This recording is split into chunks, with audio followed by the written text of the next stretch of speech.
Hi, Luke. What's wrong? Turn this way. Tell me. Search your feelings, Luke. Do you remember your mother? Bits and pieces. Well, tell me about her. She was very pretty, very young, but also sad. You know what's funny about the whole thing is she died immediately after I was born. I don't know how I have these images in my head. In fact, you came out of the vagina first. Well, you remember Stuttering Stanley? She was a lot like him. I called her Stuttering Stanley many times. Then she blew up. I have no memory of her. Why are you telling me this? I don't have time to explain. Vader's here. Vader? How do you know? I can sense him. Sense him how? Look, I have the power, but you have that power too. The power of Grayskull? Yes. He's my father. Your father? There's more. No. He's your father too. No. Yes. But That means we're brother and sister. Do the math. just run away, run far away from here where they can't get you. I have to face him, Leia. There's good in him. So what? I have to try. Try what? Try. To what? To try. To what? Be quiet, Ewoks. I'm not gonna tell Han that you're my brother. No, because I still It'll make want. I still want kind of a quickie when I get back. It'll make it things difficult. I want a quickie. Sure. Okay. Sure. All right. Man, I can't wait. Before the cigarettes. Before the cigarettes.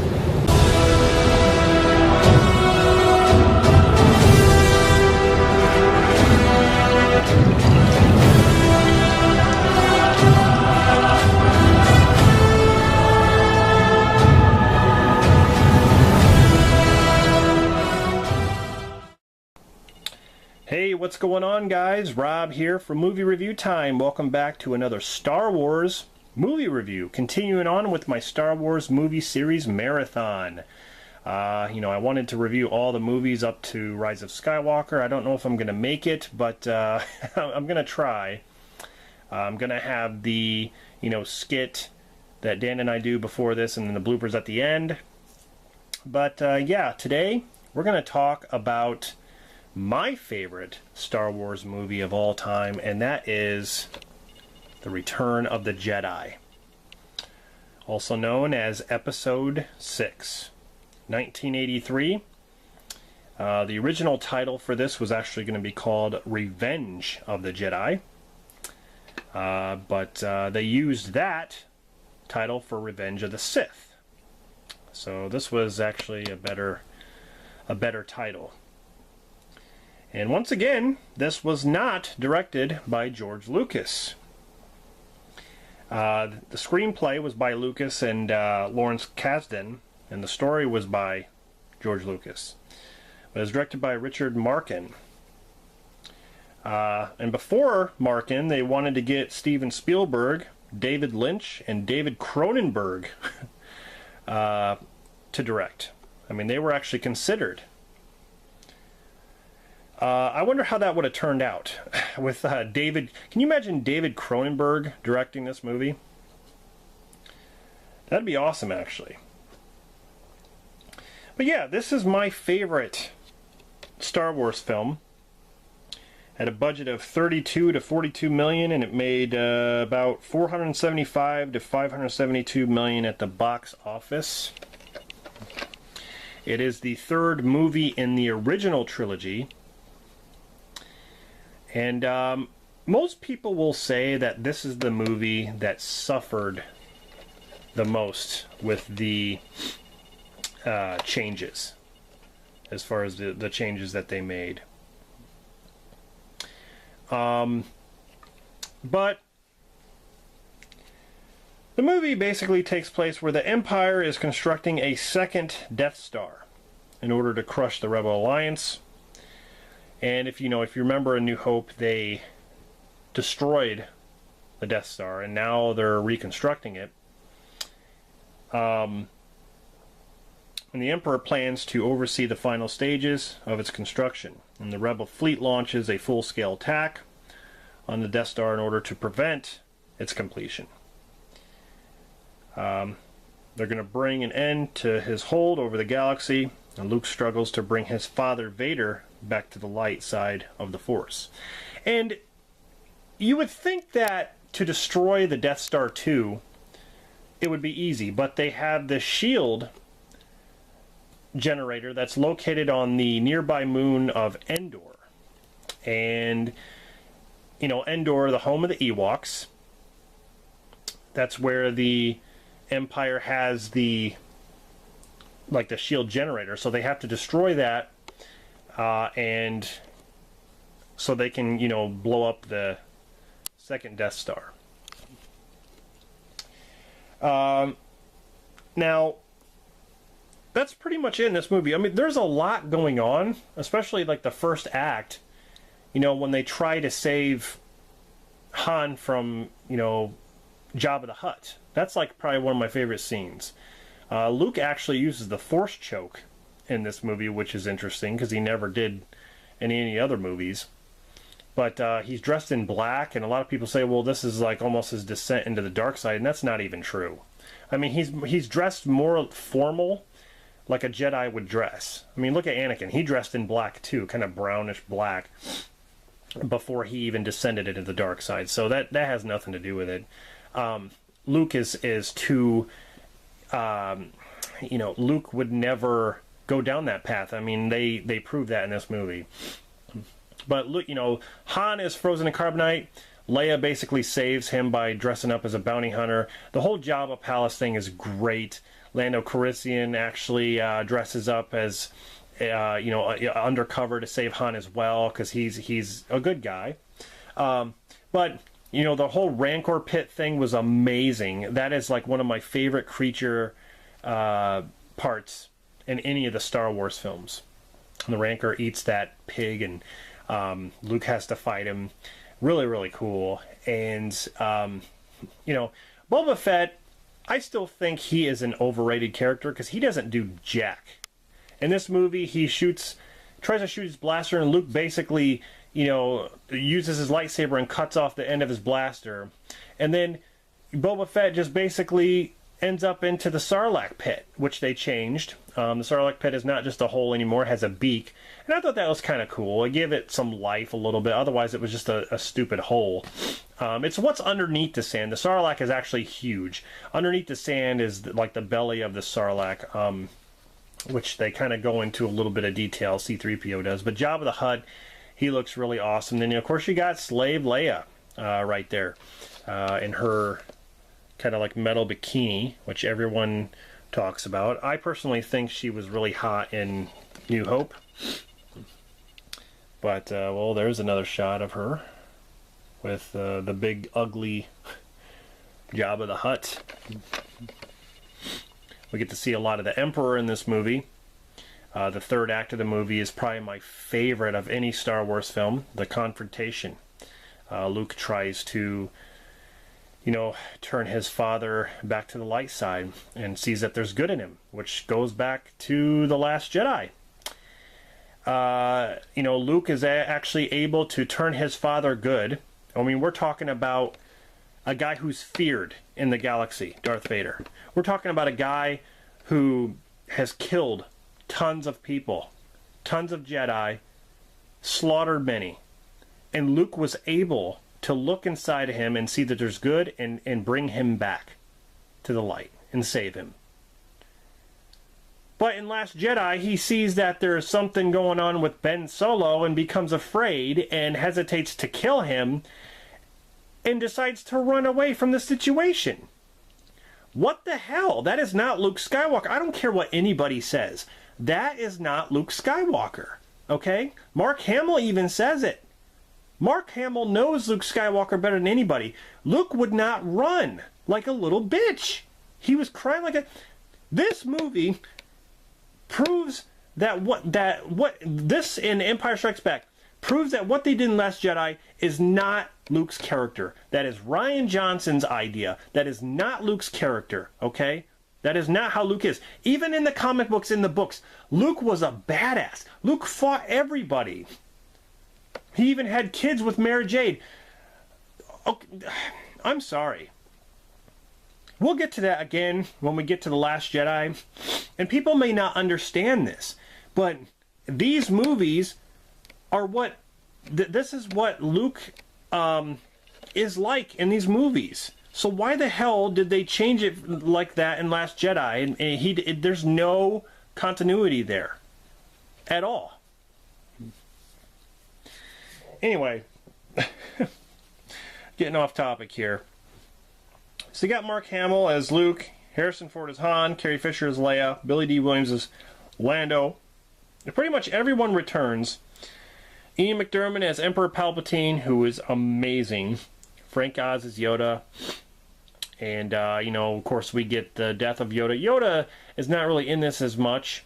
But, in this movie, Luke wants to complete his training and confront Vader. Because of what happened in Empire, he pretty much got his ass kicked. In this one, he's going to confront him and become a Jedi. David Prowse is Vader, James Earl Jones is the voice, and then Sebastian Shaw is the unmasked Vader, as well as the, the Force Ghost. Alec Guinness is Obi-Wan, Force Ghost. John Williams did the music. As far as changes go, some of these actually bother me. I don't like how they added a Hayden Christensen at the end. That's just a personal opinion because it's kind of a slap in the face with Sebastian Shaw. I understand why they did it, because they wanted to show that Anakin was the true hero, and that they showed him all young before he descended into the dark side, and that's the last time he was good. So they showed him as a younger Anakin. But that's not the last time he was good, because Luke saved him. Anakin was good before he died. Even though he did a lot of bad things, Luke brought him back. Which is why the original part was with Sebastian Shaw as a Force Ghost, because that's when he last was good. So it doesn't make sense. He doesn't need to be young Anakin. Luke would look at him and be like, well, who's that? Like, he never knew what his father looked like before then. I mean, Anakin was the only one to go back to being young. Yoda was still old. And, of course, Obi-Wan was still old. And I understand they didn't descend into madness into the dark side, but they didn't need to do it that way. The only reason also that they did that is to make sure that the prequels are in line with these older films. For it to make sense, but I still think it makes sense that Sebastian Shaw... I mean, it's not like Anakin can't ever grow old like the others. Sebastian Shaw, it's almost like a slap in the face with him. Now, the only way to see him now is in the original versions, and that sucks. They didn't need to do that. They didn't need to do away with him. I didn't like it. I don't like it. Just because you want to tie in with the other movies, it doesn't make sense. A lot of people have a problem with the Ewoks. I don't. I actually like the Ewoks. One of my favorite Ewok movies is Battle for Endor. I like those movies. And I had no problem with the Ewoks at all.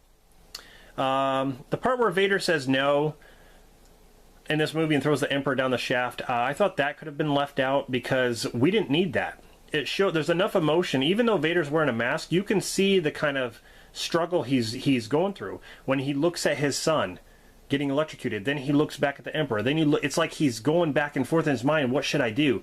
And then he makes the decision. He throws the Emperor over the edge. That's all we needed.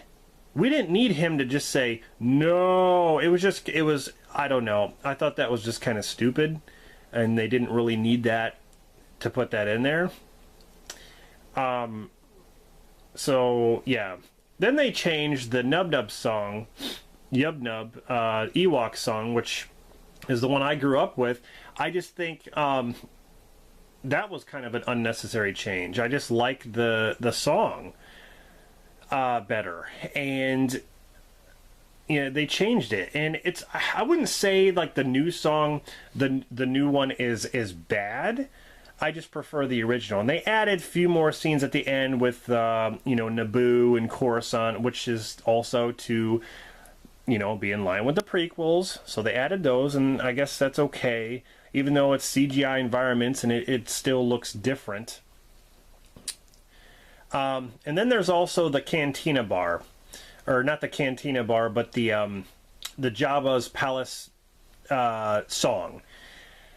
And they changed that too, and I thought it was really dumb how they added a couple of CGI creatures when you have everything around it is practical creatures. And you add these CGI creatures that it looks like you're watching a cartoon mixed with live action. That's what it looks like. It does not look good. And I've always brought that argument up. When you add CGI stuff to a film that used nothing but practical, you can see the difference. Because it's not shot digitally, or it's not, you know, it's not shot on a green screen. It's not shot with digital effects. That's the difference, and you can see that. It just looks bad. It doesn't look like it belongs there. And I prefer the original song with the original instead of the CGI creatures singing. It just, I don't know, that whole dance number, it just didn't fit. That's just my opinion. But anyway, yeah, I think this movie kind of suffered the most with the changes, but I still do like some of the changes. I still do like some of the things that they did. Anyway, Return of the Jedi is my favorite. This is the epic conclusion, so we thought, in the Skywalker saga, and before we got the actual sequel trilogy. But in my opinion, this was the last good movie. If you count the prequels 1 through 6, this is the last good one, because the sequel trilogy have so many problems that I can't ignore that. I can't ignore that. I'm not going to sit here and lie and jump on the bandwagon saying, well, these movies aren't bad. You know, I'm going to give my honest opinion. So, but anyway, yeah, great movie, my favorite of the series. And what do you guys think of the Return of the Jedi? You know, like, as far as, like I said, creatures go, story-wise, with him trying to turn his father back to the light, you have Yoda dying. You have so much going on in this movie. Harrison Ford didn't even really want to be in this. He wanted to be killed off. And if you think about it, he didn't have much to do. Actually, you know, when he got out of the carbonite, he basically didn't do much. Just trying to get that shield down. That's about it. When they get on the planet of Endor, you know, it's all about trying to get that shield down. You have the Ewoks fighting the Stormtroopers, which I actually liked. I liked that better than the Gungan fight in Episode 1. For one, it looked better, and two, like the Ewoks, I can relate to them more, I think, than the Gungans. But I like the Ewok fight, and then the speeder bike chase was excellent. I always love that speeder bike chase. Really, really cool stuff. But the whole confrontation with the Emperor, that is it right there. That is the highlight of the entire saga. That's what it came to. But anyway, guys, that is my review for Return of the Jedi, my favorite. And stay tuned, because next is the sequel trilogy, the Disney trilogy, so to say. And even though I like Force Awakens, it does have some problems, and I will address it in my next review. So stay tuned for Episode 7, The Force Awakens. Thanks for watching. Luke, what's wrong? Son of a bitch, Leia. Luke, what's wrong?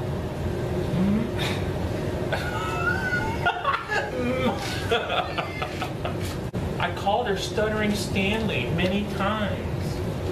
Then she blew up. There you go again. What the fuck? Luke, what's wrong?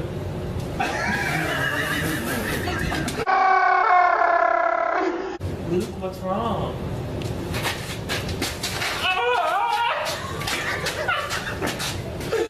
Tell me about it. She was a slut. Are you sure? Yes. I can remember my father. Well, oh, I'm sorry. I thought you were talking about Bail Organa's wife. What a whore. Vader's here. Darth Vader? He's my father. Oh. He's your father too. Oh! You have that. We fucked. That's okay in some regions. The outer rim, it's okay. I'm pregnant. What are we gonna do? Don't go. Just run away. Run far. Hi. Get out of here. Just run. Vader's here. I know. But it was also Snoke. Where's Han?